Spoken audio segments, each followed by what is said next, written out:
In this video, I will show you how to create photo family tree using Microsoft Excel.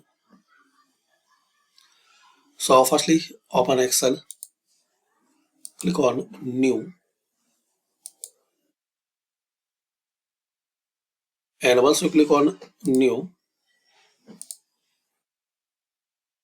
here search photo family.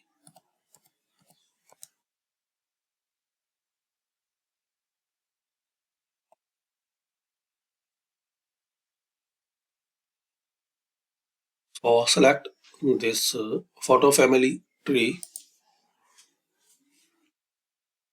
capture your family lineage with this process.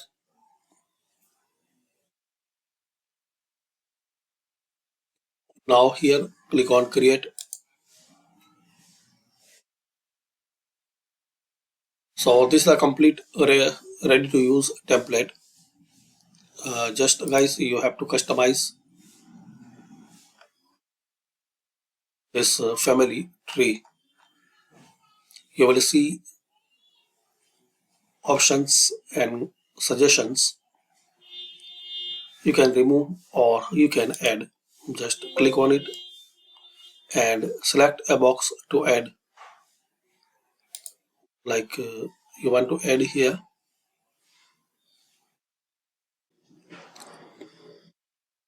You can remove or you can add.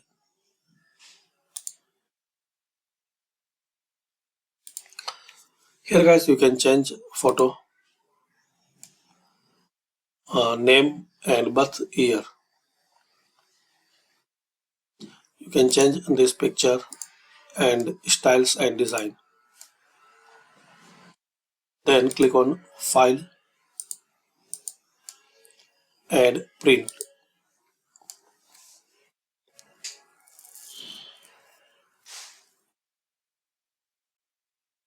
So thanks for watching.